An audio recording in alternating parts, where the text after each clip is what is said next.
তো হ্যালো বন্ধুরা, আপনারা কি জানেন ভারতবর্ষের ই কমার্স মার্কেটে বর্তমান অ্যামাজন, ফ্লিপকার্ট এর পরে কে রাজত্ব করছে? হ্যাঁ, গেস করতে পেরেছেন কি? হ্যাঁ, আপনি ঠিকই ধরেছেন, মেসো। মেসোর মার্কেটে এখন একটাই খবর চলছে, যেটা মেসো কোম্পানি তাদের আইপিও নিয়ে আসছে। আজকের ভিডিওতে মূলত আমরা আলোচনা করব মেসোর আইপিও কবে আসতে পারে, তাদের ভ্যালুয়েশন কত হতে চলেছে, এবং সবচেয়ে বড় প্রশ্ন, একজন ইনভেস্টর হিসেবে এই আইপিওতে কি টাকা লাগানো উচিত, কি আপনার জন্য লাভজনক হতে পারে? ভিডিওটি শেষ পর্যন্ত দেখুন, কারণ আমি শেষে আমার ব্যক্তিগত মতামত শেয়ার করব। তো চলুন শুরু করা যাক। সবার আগে বোঝা দরকার মেসো আসলে কিভাবে টাকা আয় করে। দেখুন, মেসো অন্য কোনো ই কমার্স সাইটগুলির মতো নয়, যেমন ফ্লিপকার্ট, অ্যামাজন। এরা মূলত টার্গেট করে ভারতবর্ষের টায়ার 2 টায়ার সিটি শহরগুলোকে, যেখানে মানুষ সস্তায় আনব্র্যান্ডেড জিনিসপত্রগুলি বেশি পছন্দ করে কিনতে। মেসোর সবচেয়ে বড় শক্তি হলো তাদের জিরো কমিশন মডেল, অর্থাৎ সেলারদের থেকে তারা কোনো কমিশন নেয় না, বরং তারা আয় করে লজিস্টিক এবং বিজ্ঞাপন থেকে।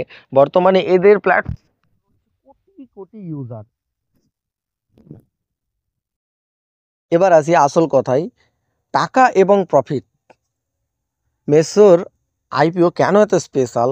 কারণ রিপোর্ট অনুযায়ী মেসো এখন প্রফিটেবল হওয়ার পথে, বা অপারেশনালি প্রফিটেবল হয়ে গেছে। মার্কেট এক্সপার্টদের মতে মেসো প্রায় কয়েক বিলিয়ন ভ্যালুয়েশন অনুযায়ী আপনার আইপিও লঞ্চ করার পরিকল্পনা করেছে।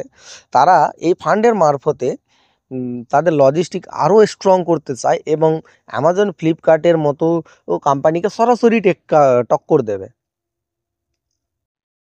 কিন্তু বন্ধুরা, সব কিছুই কি ভালো? না, ইনভেস্ট করার আগে রিস্কগুলোও জানা জরুরি এই কম্পিটিশনের মার্কেটে। কারণ কম্পিটিশন যেটা রয়েছে, ফ্লিপকার্টের রয়েছে শপসি, অ্যামাজনের রয়েছে বাজার, এখন সরাসরি মেসোকে টক্কর দিচ্ছে। কিন্তু মেসোর কিছু কিছু জিনিসের ইস্যু রয়েছে, যেগুলো হচ্ছে, প্রথম ইস্যু হচ্ছে কোয়ালিটি ইস্যু। মেসোতে অনেক সময় প্রোডাক্টের কোয়ালিটি নিয়ে কাস্টমারদের অভিযোগ থাকে, যা ব্র্যান্ডের ভ্যালুয়েশনের জন্য খারাপ। 2 নম্বর যেটা রয়েছে, প্রফিট মার্জিন। যেহেতু তারা খুব সস্তা প্রোডাক্ট বিক্রি করে, তাই তাদের প্রফিট মার্জিন অত্যন্ত কম। তাহলে এখন প্রশ্ন হলো, আপনার কি ইনভেস্ট করা উচিত? দেখুন, মেসো একটি গ্রোথ ওরিয়েন্টেড কোম্পানি। যদি আপনি হাই রিস্ক এবং হাই রিটার্ন পছন্দ করেন, তবে আইপিও আপনার নজরে রাখা উচিত।